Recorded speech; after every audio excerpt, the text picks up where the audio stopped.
আসসালামু আলাইকুম। আমার আরেকটি ভিডিওতে আপনাদেরকে স্বাগত। আমি আজকে কিভাবে পেঁয়াজের কলিকে সুস্বাদু করে রান্না করতে হয় তা আপনাদেরকে দেখাবো আলু দিয়ে, ডিম দিয়ে। প্রথমে আমি চুলাতে একটা কড়াই বসিয়ে দিয়েছি। কড়াইতে কিছু সয়াবিন তেল দিয়ে দিয়েছি। তেলটা পরিমাণে একটু বাড়িয়ে দিতে হবে, কারণ যেকোনো ভাজিতে তেল একটু বাড়িয়ে দিলে খেতে অনেক মজা হয়। এরপর তেলটা গরম হয়ে আসলে আমি এতে কিছু পেঁয়াজ কুচি দিয়ে দিব।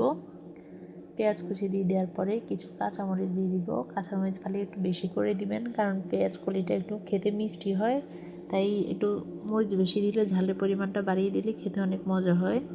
দেওয়ার পরে আমি এগুলো একটু ভাজা ভাজা করে নিব। পেঁয়াজ আর মরিচগুলো ভাজা ভাজা হয়ে গেলে আমি এতে 1 চা চামচ লবণ এবং 1 চা চামচ হলুদ গুঁড়া, হাফ চা চামচ ধনিয়া গুঁড়া, হাফ চা চামচ জিরা গুঁড়া দিয়ে দিব। দেওয়ার পরে এগুলো নেড়ে ভালোভাবে মিশিয়ে নিব মশলার সাথে, পেঁয়াজ মরিচের সাথে মিশিয়ে নেওয়া হয়ে গেলে আমি আগে থেকে কেটে পরিষ্কার করে রাখা, ধুয়ে রাখা পেঁয়াজ কলি, আলু কুচি করে নেওয়া এগুলো দিয়ে দিব।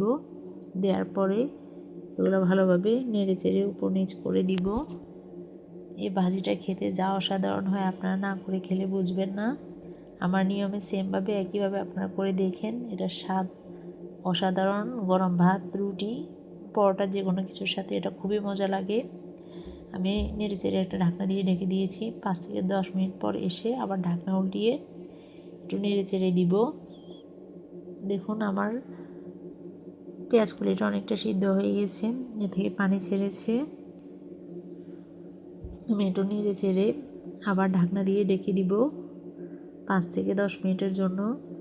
আগুন তখন মিডিয়াম হিটে রাখবো, বেশি হাই হিটে রাখা যাবে না। হাই হিটে রাখলে পুড়ে যাবে, সিদ্ধ হবে না। মিডিয়াম হিটে রেখে এটা ভাজতে হবে।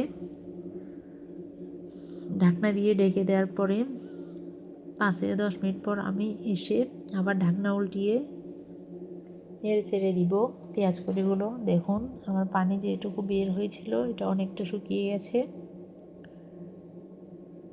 আমি আবার একটি খুন্তির সাহায্যে নেড়ে চেড়ে দিব ভালোভাবে। দেখুন আমার তেলটা উপরে উঠে এসেছে, সুন্দর একটা কালার এসেছে। এরপর আমার ভাজিটা অনেকটা কমপ্লিট হয়ে এসেছে। যখন ভাজিটা এই পর্যায়ে আসবে, তখন আমি এর মাঝখানে ফাঁকা করে একটা ডিম দিয়ে দিব। ডিম দেওয়ার পরে ডিমটা নাড়াচাড়া না করে অনেকক্ষণ রান্না করব। রান্না করার পরে এরপর যখন একটু সাদা আবরণ হয়ে আসবে, তখন এটা নেড়ে আলু পেঁয়াজ ঢেকের সাথে, আমাদের নোয়াখালী ভাষায় পেঁয়াজের ঢেক বলা হয়, পেঁয়াজের ঢেকের সাথে ভালোভাবে মিশিয়ে নিব। দেখুন মিশিয়ে নেওয়া হয়ে গেলে সুন্দর এটা কালার আসবে। এরপর আমি এটা লোতে রেখে আগুন ভাজা ভাজা করে নিব। এরপর আমি আবার কিছুক্ষণের জন্য ঢাকনা দিয়ে ঢেকে দিব। ঢাকনা দিয়ে ঢেকে দেওয়ার 5 থেকে 10 মিনিট পরে এসে আমার ভাজিটা প্রায় কমপ্লিট হয়ে গেছে। দেখুন সুন্দর একটা কালার এসেছে। আমি তখন উপর দিয়ে ধনিয়া পাতা দিয়ে দিব। শীতকালীন সবজিতে ধনিয়া পাতা দিলে খেতে অনেকটা মজা লাগে, এর স্বাদ বহুগুণে বেড়ে যায়। আপনারা চেষ্টা করবেন হাতের কাছে ধনিয়া পাতাটা থাকলে ব্যবহার করতে।